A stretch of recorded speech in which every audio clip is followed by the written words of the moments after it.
ಈ ಪದ್ಧತಿನ ನಾನು ಸುಮಾರು 15 ವರ್ಷಗಳ ಮುಂಚೆನೇ ನನ್ನ ಜೀವನದಲ್ಲಿ ಅಳವಡಿಸ್ಕೊಂಡಿದ್ದೆ.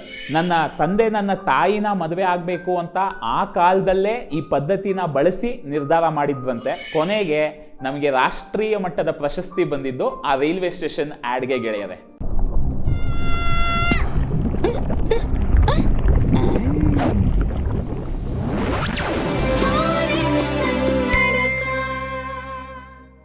ವಿಶಾಲ ಹೃದಯದ ಕನ್ನಡಿಗರಿಗೆ ನಿಮ್ಮ ಗೆಳೆಯ ಆರೆಂಜ್ ಕನ್ನಡಕ ವಿಹಾನ್ ಮಾಡುವ ನಮಸ್ಕಾರಗಳು. ಗೆಳೆಯರೆ, 2015ರಲ್ಲಿ ಪೆಪ್ಸಿ ಕಂಪನಿಯವರು ಆಯೋಜಿಸಿದ ರಾಷ್ಟ್ರೀಯ ಮಟ್ಟದ ಆಡ್ ಫಿಲ್ಮ್ ಕಾಂಪಿಟೇಷನ್ನಲ್ಲಿ ಭಾಗವಹಿಸಿ ನಾನು ಮಾಡಿದ 30 ಸೆಕೆಂಡ್ಗಳ ಅಡ್ವರ್ಟೈಸ್ಮೆಂಟ್ಗೆ ರಾಷ್ಟ್ರೀಯ ಮಟ್ಟದ ಪ್ರಶಸ್ತಿ ದೊರಕಿತ್ತು. ಇದು ಬಹಳಷ್ಟು ಜನಕ್ಕೆ ಗೊತ್ತಿದೆ, ಆದರೆ ಇದರ ಹಿಂದಿರುವ ಪವಾಡದ ಕತೆ ಹೆಚ್ಚಿನ ಮಂದಿಗೆ ಗೊತ್ತಿಲ್ಲ. ಹಾಗಾಗಿ ಇವತ್ತು ಇದರ ಬಗ್ಗೆ ಮಾತಾಡ್ತೀನಿ. ಈ ಕಥೆಯನ್ನು ಹಂಚಿಕೊಳ್ಳೋದಕ್ಕೆ ಮುಂಚೆ ನನ್ನ ಬಗ್ಗೆ ಒಂದು ಮುಖ್ಯವಾದ ಸತ್ಯವನ್ನು ನಿಮ್ಮ ಜೊತೆ ಹಂಚ್ಕೋಬೇಕು. ಯಾಕೆಂದರೆ ನಿಮಗೆ ಈ ವಿಷಯ ಗೊತ್ತಿದ್ರೆ ಮುಂದೆ ನಾ ಹಂಚಿಕೊಳ್ಳುವ ಎಲ್ಲ ಅನುಭವಗಳನ್ನು ಅರ್ಥ ಮಾಡ್ಕೊಳ್ಳೋದು ಸುಲಭ ಆಗುತ್ತೆ ಅಂತಷ್ಟೇ. ಗೆಳೆಯರೆ, ನಾನು ನನ್ನ ಜೀವನದ ಯಾವುದೇ ದೊಡ್ಡ ನಿರ್ಧಾರವಾಗಲಿ ಸಣ್ಣ ನಿರ್ಧಾರವಾಗಲಿ ನನಗೆ ಮನಸ್ಸಿನಲ್ಲಿ ಅದರ ಬಗ್ಗೆ ಗೊಂದಲವಿದ್ದರೆ ಆ ನಿರ್ಧಾರವನ್ನು ಪ್ರಕೃತಿಗೆ ವಹಿಸ್ಬಿಡ್ತೀನಿ. ನೀವು ಪ್ರಕೃತಿ ಅಂದ್ಕೋಬೋದು, ದೇವರು ಅಂದ್ಕೋಬೋದು, ಅಥವಾ ನಿರ್ಧರಿಸುವ ಕ್ರಮವನ್ನು ಸುಲಭ ಮಾಡ್ಕೊಳ್ಳೋದಕ್ಕೆ ನಾ ಹುಡುಕಿಕೊಂಡ ಒಂದು ಮಾರ್ಗ ಅಂತ ಅಂದುಕೊಳ್ಳಬಹುದು. ನಾನು ಏನು ಮಾಡ್ತೀನಿ ಅಂದರೆ, ನನಗೆ ಯಾವುದೇ ವಿಷಯದಲ್ಲಿ ನಿರ್ಧಾರ ತಗೊಳ್ಳೋದು ಕಷ್ಟ ಆದರೆ ನನ್ನ ಮುಂದಿರೋ ಎಲ್ಲ ಆಯ್ಕೆಗಳನ್ನು ಬೇರೆ ಬೇರೆ ಚೀಟಿಯಲ್ಲಿ ಬರೆದು ಅದೆಲ್ಲವನ್ನು ದೇವರ ಮುಂದೆ ಹಾಕಿ ಈ ಆಯ್ಕೆಗಳಲ್ಲಿ ಯಾವುದು ನನಗೆ ಸೂಕ್ತವೋ, ಈ ಪ್ರಕೃತಿಯೇ ನನಗೆ ಸರಿಯಾದ ದಾರಿ ತೋರಿಸುತ್ತೆ ಅಂತ ನಂಬಿ ಕಣ್ಣು ಮುಚ್ಕೊಂಡು ಒಂದು ಚೀಟಿನ ತೆಗಿತೀನಿ. ಅದರಲ್ಲಿ ಯಾವುದೇ ಆಯ್ಕೆ ಬಂದರೂ ಅದರಲ್ಲಿ ಸಂಪೂರ್ಣವಾಗಿ ಆಸಕ್ತಿ ಇಟ್ಟು ಅದೇ ನನ್ನ ನಿರ್ಧಾರ ಅಂತ ನಾನು ಕೆಲಸ ಮಾಡ್ತೀನಿ. ಇಲ್ಲಿವರೆಗೂ ಆ ಎಲ್ಲ ನಿರ್ಧಾರಗಳು ನನಗೆ ಸಂತೋಷ, ನೆಮ್ಮದಿ ಕೊಡ್ತಾನೆ ಬಂದಿದೆ. ಈ ಪದ್ಧತಿನ ನಾನು ಸುಮಾರು 15 ವರ್ಷಗಳ ಮುಂಚೆನೇ ನನ್ನ ಜೀವನದಲ್ಲಿ ಅಳವಡಿಸ್ಕೊಂಡಿದ್ದೆ. ನನ್ನ ತಂದೆ ನನ್ನ ತಾಯಿನ ಮದುವೆ ಆಗಬೇಕು ಅಂತ ಆ ಕಾಲದಲ್ಲೇ ಈ ಪದ್ಧತಿನ ಬಳಸಿ ನಿರ್ಧಾರ ಮಾಡಿದ್ವಂತೆ. ಹಾಗಾಗಿ ಇದು ನನಗೆ ಬಹಳ ಸಹಜವಾಗಿ ಅಳವಡಿಸ್ಕೊಳ್ಳೋದಕ್ಕೆ, ನಂಬೋದಕ್ಕೆ ಸಾಧ್ಯವಾಯಿತು. ತುಂಬ ಹಿಂದೆ ಒಂದು ಮಾತು ಕೇಳಿದ್ದೆ ಗೆಳೆಯರೆ, there are no right decisions, you take a decision and make it right ಅಂತ. ಅಂದರೆ ಯಾವುದೇ ನಿರ್ಧಾರವು ಶುರುವಿನಲ್ಲೇ ಅದು ಸರಿನಾ ತಪ್ಪಾ ಅಂತ ಹೇಳೋದಕ್ಕೆ ಆಗೋದಿಲ್ಲ. ಪ್ರತಿ ನಿರ್ಧಾರವು ನಮ್ಮ ಜೀವನದಲ್ಲಿ ಒಂದು ಹೊಸ ಪಯಣ, ಒಂದು ಹೊಸ ಮಾರ್ಗನ ಸೃಷ್ಟಿಸುತ್ತೆ. ಹಾಗಾಗಿ ನಾವು ಯಾವ ನಿರ್ಧಾರವನ್ನು ತೆಗೆದುಕೊಂಡರೂ ಅದನ್ನು ಸಂಪೂರ್ಣವಾಗಿ ಆಸಕ್ತಿ ಇಟ್ಟು ಸಂತೋಷವಾಗಿ ದುಡಿದರೆ ಅದೇ ಸರಿಯಾದ ನಿರ್ಧಾರ ಆಗುವುದು ಅನ್ನೋದು ಈ ಮಾತಿನ ಅರ್ಥ. ಇದು ನಾನು ಸಂಪೂರ್ಣವಾಗಿ ನಂಬೋ ಒಂದು ವಿಚಾರ ಕೂಡ. ಮನಸ್ಸಿನಲ್ಲಿ ಗೊಂದಲಗಳು ಇಲ್ದಿರೋವಾಗ ನಾ ಮಾಡ್ತಿರೋದು ಸರಿನಾ ತಪ್ಪಾ ಅನ್ನೋ ಆಲೋಚನೆಗಳು ಕಾಡೋದು ಕಡಿಮೆ ಆದಾಗ ಮಾನಸಿಕ ಸ್ಥೈರ್ಯ ತುಂಬ ಹೆಚ್ಚಾಗುತ್ತೆ. ಆಗ ಯಾವುದೇ ಕೆಲಸವನ್ನು ಮಾಡುವುದು ಬಹಳ ಸುಲಭವಾಗುತ್ತೆ ಮತ್ತು ಆ ಪಯಣ ಕೂಡ ಸಂತೋಷಕರವಾಗಿರುತ್ತೆ. ಆದರೆ ಈ ಒಂದು ಪದ್ಧತಿನ ನೀವು ಅಳವಡಿಸ್ಕೋಬೇಕು ಅಂದರೆ ನಾನು ಅನ್ನೋದನ್ನ ಆದಷ್ಟು ನೀವು ಮೂಟೆ ಕಟ್ಟಿ ಇಡಬೇಕಾಗತ್ತೆ.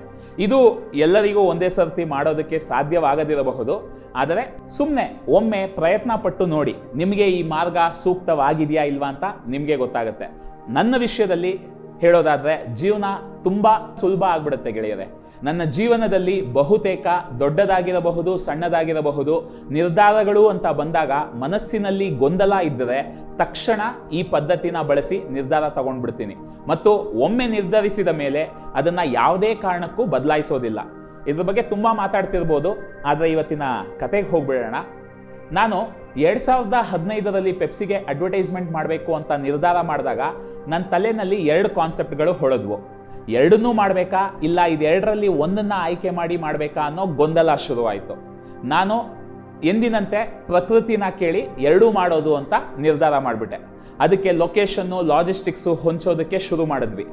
ಇದರಲ್ಲಿ ಒಂದು ಕಾನ್ಸೆಪ್ಟು ಮನೇಲೇ ಶೂಟ್ ಮಾಡೋದು, ಅದು ಸ್ವಲ್ಪ ಸುಲಭ ಇತ್ತು. ಇನ್ನೊಂದು ರೈಲ್ವೆ ಪ್ಲ್ಯಾಟ್ಫಾರ್ಮ್ನಲ್ಲಿ ಮಾಡಬೇಕಿತ್ತು. ಆದರೆ ಈ ರೈಲ್ವೆ ಸ್ಟೇಷನ್ ಅಡ್ವರ್ಟೈಸ್ಮೆಂಟ್ಗೆ ನಾವು ಎಷ್ಟು ಹುಡುಕಿದ್ರೂ ನಮಗೆ ಲೊಕೇಶನ್ ಪರ್ಮಿಷನ್ಗಳು ಸಿಗ್ತಿರಲಿಲ್ಲ. ನಾವು ಆ ಐಡಿಯಾ ಯೋಚಿಸಿದಾಗ ಚೆನ್ನೈ ಎಕ್ಸ್ಪ್ರೆಸ್ನಲ್ಲಿ ಬರೋ ಸೀನ್ ಥರ ರೈಲ್ವೆ ಸ್ಟೇಷನ್ ಲೊಕೇಶನ್ ಇರಬೇಕು ಅಂದ್ಕೊಂಡಿದ್ವಿ.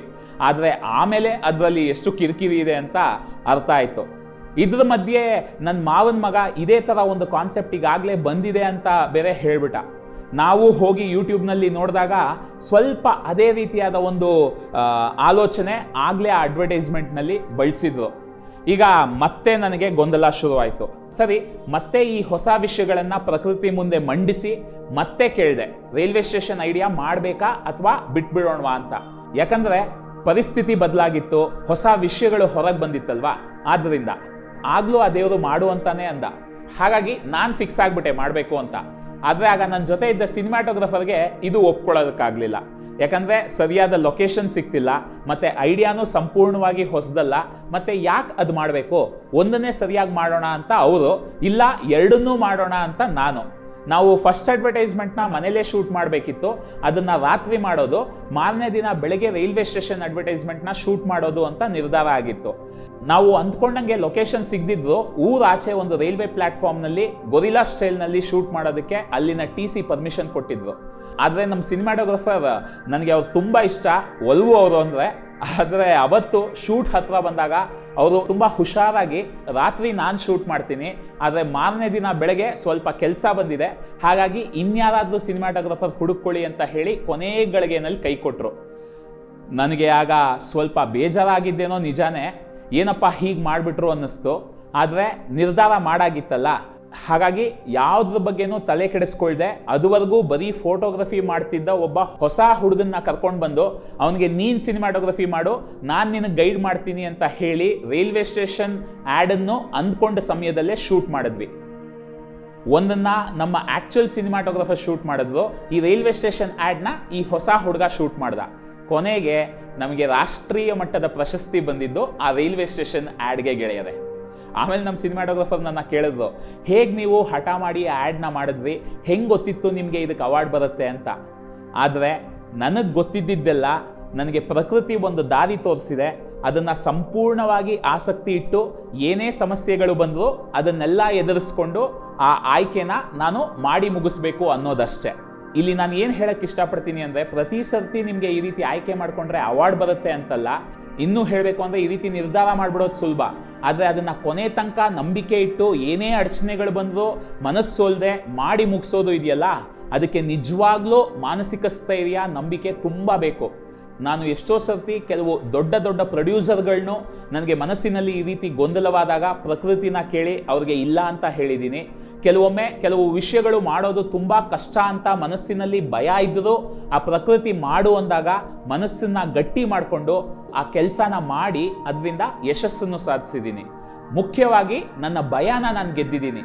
ಹಾಗಾಗಿ ಈ ಪದ್ಧತಿಯಿಂದ ನಿಮಗೆ ಯಾವಾಗಲೂ ನೀವು ಇಷ್ಟಪಟ್ಟಿದ್ದೇ ಸಿಗದೇ ಇರ್ಬೋದು, ಆದರೆ ಆ ಪದ್ಧತಿ ಮೇಲಿರೋ ನಂಬಿಕೆ ಮತ್ತು ನನಗೆ ಅದರ ಬಗ್ಗೆ ಇರೋ ಸ್ಪಷ್ಟತೆ ಮತ್ತು ಏನೇ ಆದರೂ ಒಳ್ಳೆಯದಕ್ಕೆ ಅನ್ನೋ ನಂಬಿಕೆ, ಇದೆಲ್ಲ ಹೊರಗಿನ ಪ್ರಪಂಚದಲ್ಲಿ ಏನೇ ಆಗ್ತಿದ್ರೂ ಕೆಲವು ನಾವು ಅಂದ್ಕೊಂಡಂಗೆ, ಕೆಲವು ಸಂಪೂರ್ಣವಾಗಿ ನಮ್ಮ ಆಲೋಚನೆಗೆ ವಿರುದ್ಧವಾಗಿದ್ದರೂ ನಾನು ಸದಾ ಸಂತೋಷವಾಗಿ ನೆಮ್ಮದಿಯಿಂದ ಇರೋದಕ್ಕೆ ಸಹಾಯ ಆಗಿದೆ. ಈ ಕಥೆಯ ತಾತ್ಪರ್ಯ ಹೇಳೋದಾದರೆ, ನೀವು ನಿರ್ಧಾರ ತಗೊಳ್ಳೋ ರೀತಿ ಯಾವುದೇ ಇರಲಿ, ಒಂದು ಸತಿ ನಿರ್ಧಾರ ಮಾಡಿದ್ಮೇಲೆ ಆ ಆಯ್ಕೆನ ಖುಷಿಯಾಗಿ ಪಾಲಿಸೋ ಪ್ರಯತ್ನ ಪಡಿ. ಅದರಲ್ಲಿ ಸಂಪೂರ್ಣವಾಗಿ ಆಸಕ್ತಿ ಇಟ್ಟು ಸಂತೋಷವಾಗಿ ಕೆಲಸ ಮಾಡಿ. ಸ್ವಲ್ಪ ಕಷ್ಟ ಬರ್ತಿದ್ದಂಗೆ, ಅಡಚಣೆಗಳು ಆದಂಗೆ ಆ ನಿರ್ಧಾರ ಸರಿನಾ ತಪ್ಪಾ, ಬೇರೆ ಆಯ್ಕೆ ಮಾಡಿದರೆ ಚೆನ್ನಾಗಿರ್ತಿತ್ತಾ ಅನ್ನೋ ಮಾನಸಿಕ ತೊಳಲಾಟಕ್ಕೆ ಸಿಕ್ಕಾಕ್ಕೋಬೇಡಿ. ಹೇಳಬೇಕು ಅಂದರೆ ಆ ತೊಳಲಾಟನೇ ನಿಜವಾದ ನರಕ ಗೆಳೆಯರೆ. ಯಾಕಂದರೆ ಯಾವ ನಿರ್ಧಾರನೂ ತನ್ನಷ್ಟಕ್ಕೆ ತಾನೇ ಸರಿ ತಪ್ಪು ಆಗೋಲ್ಲ. ನಾವು ಸಂತೋಷವಾಗಿ ಮಾಡಿದ ಪ್ರತಿ ಆಯ್ಕೆನೂ ಸರಿಯಾದ್ದೆ. ಈ ಆಯ್ಕೆಗಳ ಬಗ್ಗೆ ಮತ್ತಷ್ಟು ಮುಂದಿನ ವಿಡಿಯೋನಲ್ಲಿ ಮಾತಾಡೋಣ.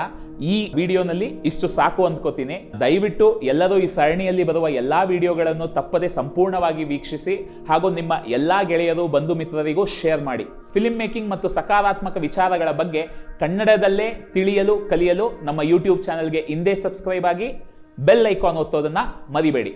ಮುಂದಿನ ವಿಡಿಯೋನಲ್ಲಿ ಮತ್ತೆ ಭೇಟಿಯಾಗೋಣ. ಧನ್ಯವಾದಗಳು.